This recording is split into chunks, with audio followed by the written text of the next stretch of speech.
Welcome back to the Constitutional Clarion. Now, as a little constitutional Christmas treat for you, I'm going to do a couple of videos about two women called Dulcie and Ada, who took a notorious train journey from Sydney to Perth during World War II, provoking the constitutional case of Gratwick and Johnson. Now I'm going to create a new category of videos on this YouTube channel called Constitutional Detective. And the reason for that is that while I've got some of the way through the mysteries concerning Dulcie and Ada, I think that maybe my viewers can add some extra information to the story. So I'm going to leave it for you to do your own research, not in a tinfoil hat kind of way, I might add. But there may well be viewers who can come up with some extra details. Perhaps some of you are related to Dulcie or Ada and know the family history. So feel free to add anything that you know in the comments below. Now, for those of you who habitually turn off after about 1 or 2 minutes because you think it's looking a little bit boring, can I say in relation to this one, don't. I will at the very beginning explain the straight version of the particular constitutional case and the legal issues that it raised, but then I will go on to the much more interesting and bizarre aspects of the story and the mystery of Dulcie and Ada. So my suggestion is to hang on in there because it's definitely worth it. Now, the very first version of this story is in fact a love story. Dulcie Johnson was a young woman who was engaged to be married to a serviceman, and he was about to be shipped off to war from a Navy base in Perth. Well, actually in Fremantle. Anyway, she wanted to make a last dash to see her beloved before he was shipped off to war. She might never see him again, and this was her last opportunity. So Dulcie decides to take a train journey from Sydney to Perth to say her final farewell to him. But the law was against her. During the war, the Commonwealth issued a restriction of interstate passenger transport order under the National Security Land Transport Regulations. Now, what it did was it prohibited people without a permit from travelling by rail interstate. Now, in September of 1944, Dulcie applied for a permit to travel from Sydney to Perth, but it was denied. Her reason for travelling to see her beloved before his departure was just deemed not good enough in the middle of a war. The railway service was meant for more important transportation of defence personnel and equipment and goods and those sorts of things, and love-struck young women were not a high priority at the time. But later in October, Dulcie went anyway. As one newspaper put it, love laughed at a train permit. Accompanied by her married friend, Ada Fogo, and we'll do a separate video in relation to Ada, who has an extraordinary story. Anyway, these two young women travelled by buying tickets on separate legs of the journey along the way. So they started off in Sydney, and they bought tickets all the way to Broken Hill, which was still in New South Wales. Somehow in Broken Hill, they managed to get a ticket across the border into South Australia, and then in successive legs travelled to Adelaide, and then eventually got a ticket to Port Augusta. When they got to Port Augusta on the train, and they no longer had any valid tickets, they stayed on the train and kept going. Now, Dulcie admitted to the conductor, when he came along, that she and Ada had no tickets to travel on from South Australia into Western Australia. Now, the conductor sold her a ticket all the way up to Cook, which was the last stop on the line before Western Australia, and said she'd have to get off there. Now, when the train pulled in at Cook, the station master there refused to let Dulcie and Ada get off the train because it was not an appropriate place for young women. Or young ladies, probably, he said.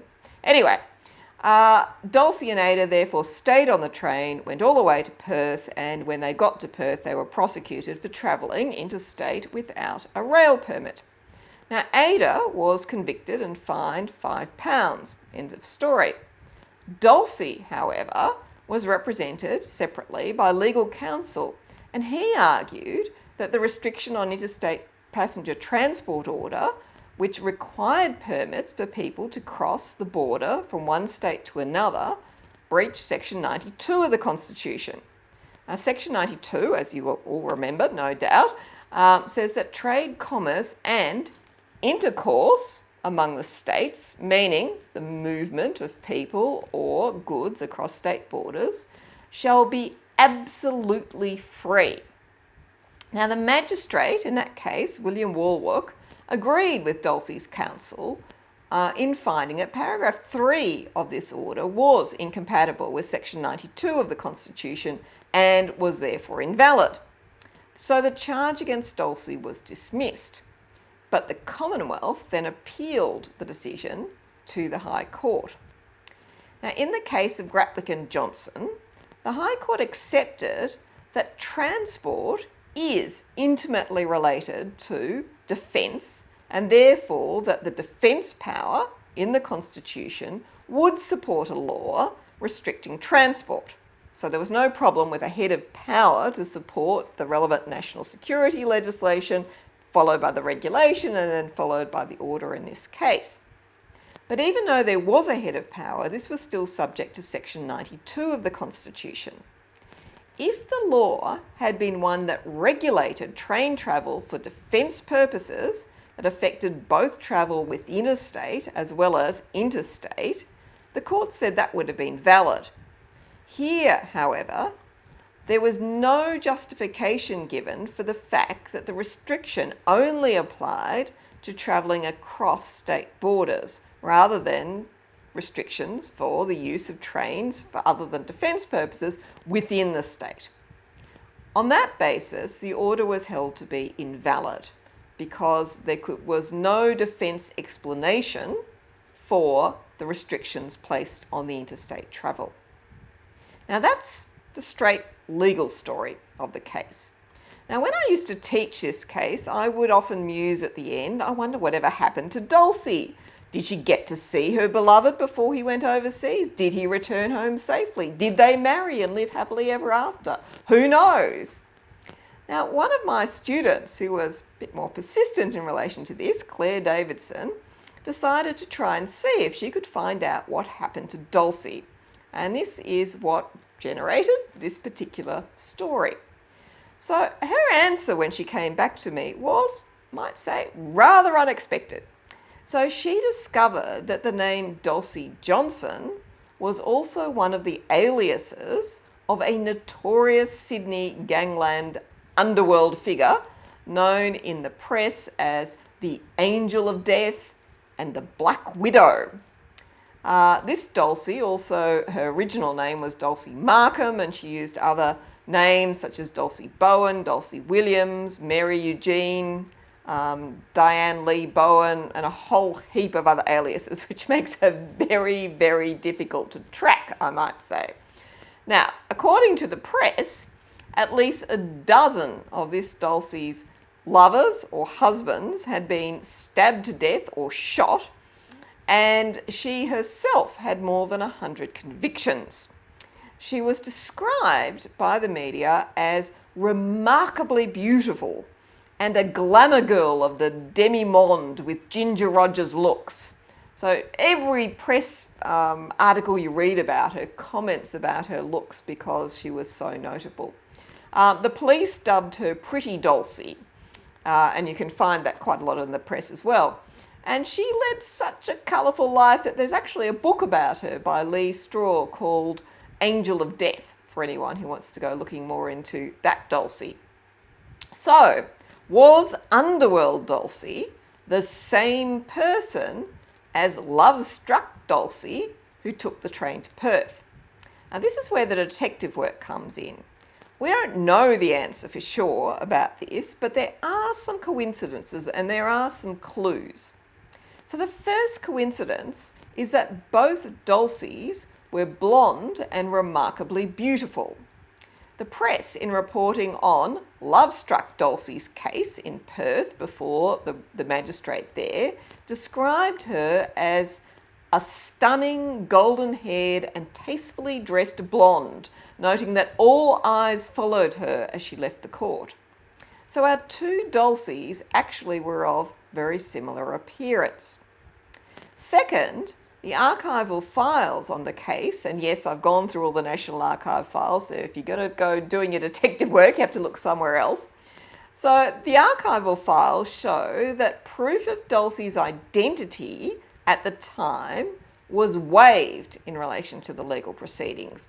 The authorities said specifically that they relied upon the name that she gave them, and no one else ever checked. And one does wonder why this lack of confirmed identity was actually noted a number of times on the files. Seems a bit odd to me, but then again, maybe it's just because I haven't been reading too many files from the magistrates' courts in the 1940s. Anyway, third, in her record of interview, Dulcie said that her reason for travelling to Perth was, quote, "my desire to be near my fiancé, W.G. Carlson of HMAS Lewin, which was a naval base at Fremantle." And she said, "I am not yet engaged to him, but expect to be shortly." According to war records, however, held by the National Archives, no such person was a member of the Australian Defence Forces. I've gone through all the Carlsons and similar names, and for various reasons, age, date, service, etc., have eliminated them. So it seems that the great love story, which was the basis of the original version of Dulcie's story, seems to have been a ruse to make the authorities more sympathetic to her cause. Fourth, love-struck Dulcie stayed on in Perth, working at the King Edward Hotel there, and giving her address, for anyone who wants to check it out, as 238 Beaufort Street in Perth. Now we know that Underworld Dulcie also moved to Perth some stage around this time, because we know she was convicted of running a brothel in Perth in 1946, or as it was described in the reports at the time, a house of ill fame. Now finally, there's the fact that while her companion, Ada, just paid the fine, as you'd think a normal person would do, love-struck Dulcie was sufficiently well resourced and connected to obtain legal counsel who could mount a constitutional case challenging the validity of the order under which she was convicted before the court.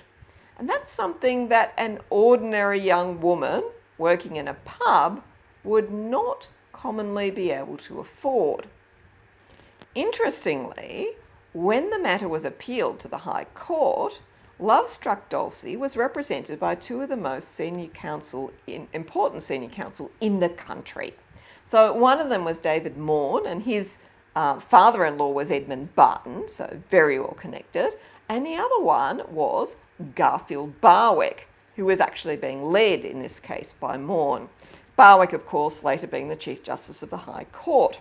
So how was it that love-struck Dulcie managed to get two of the most expensive silks in the country to represent her?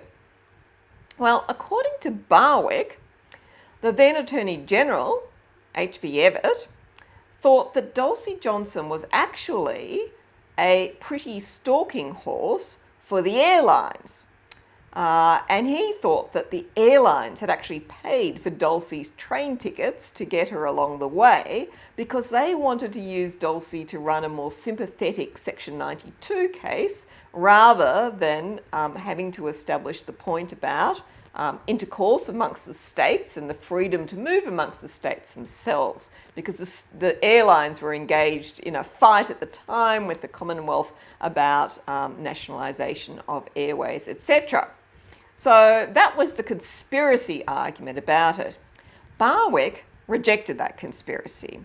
He said that what actually happened was that he had spotted an article in the newspaper about Dulcie and her train ride, and realised that the Commonwealth was likely to appeal it.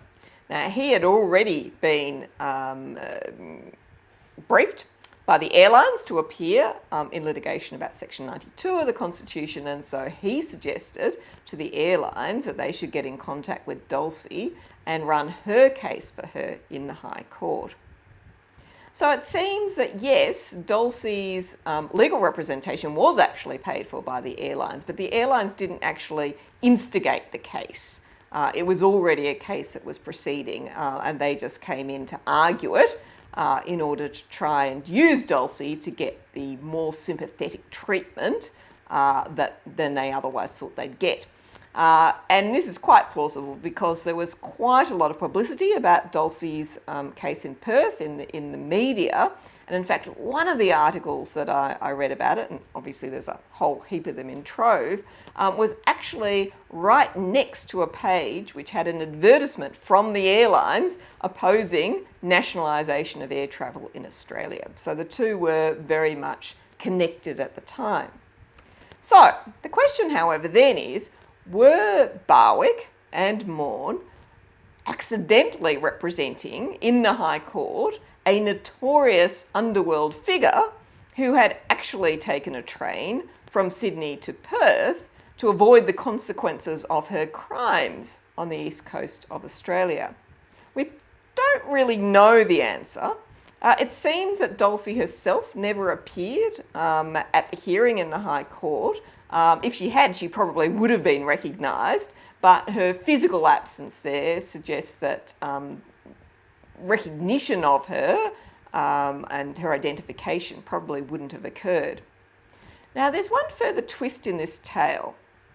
When I was searching to find verification of Barwick's argument that Evatt had engaged in this conspiracy theory about, putting up Dulcie as a stalking horse, I had a look at Gideon Hayes' book on H.V. Evatt called The Brilliant Boy.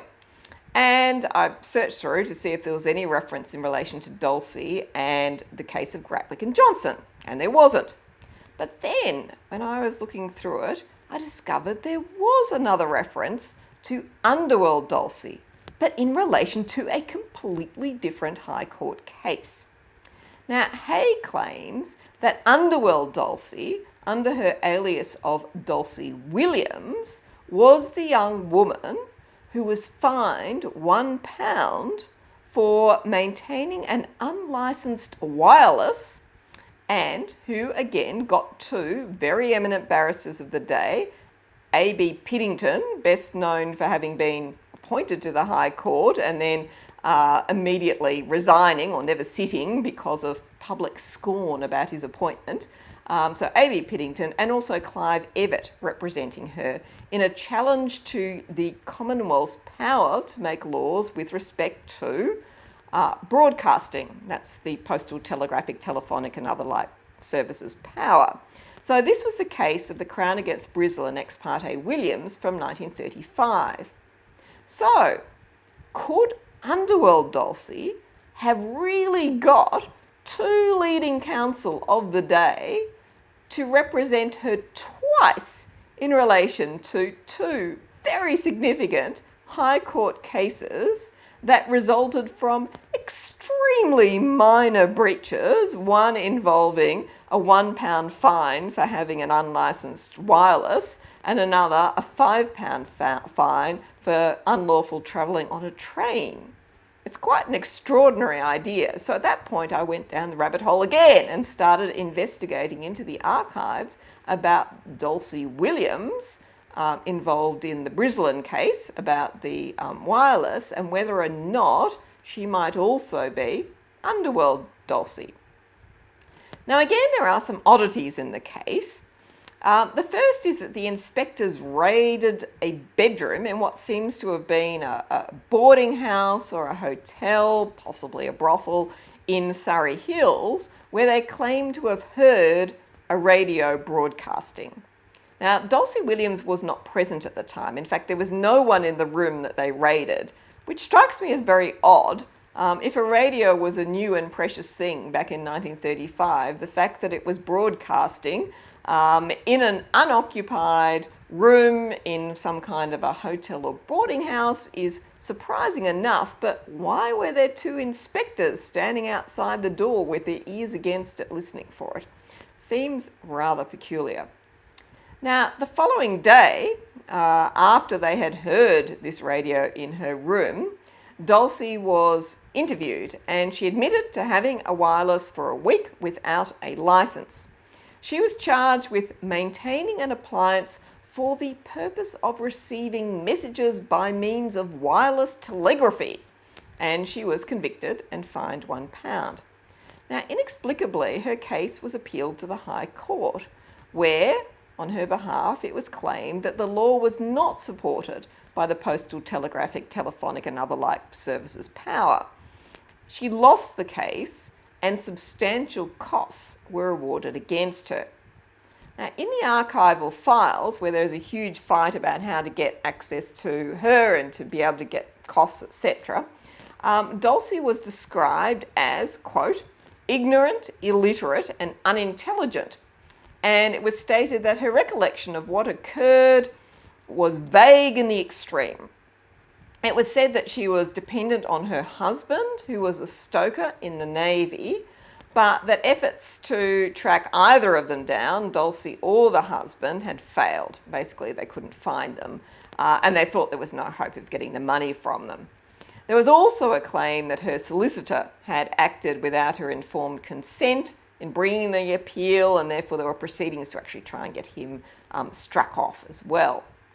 Now, it is of course possible that this was Underworld Dulcie, who was spinning a tale about having a husband who was a stoker in the Navy and bunging on an act of incompetence and disappearing to avoid having to pay costs. But I have to say it seems more likely that this Dulcie Williams was different one from Underworld Dulcie, who was engaged in all sorts of other types of activities around this period. Having said that, it would be intriguing to know why Gideon Hay connected the two. Perhaps he has more evidence and a good reason to believe that this was Underworld Dulcie. I did email him and ask him, this was a year or two ago now, but I didn't get a reply. So anyway, if any of our constitutional detectives out there can find out whether this was Underworld Dulcie, and whether or not she was involved in this case, as well as Gratwick and Johnson, I think we would all be interested to know. I hope you've enjoyed this video and stay tuned for the even more extraordinary story of Dulcie's companion, Ada, who took the train trip with her. So that will be the next instalment of Constitutional Detective on the Constitutional Clarion. I'll see you then. Goodbye.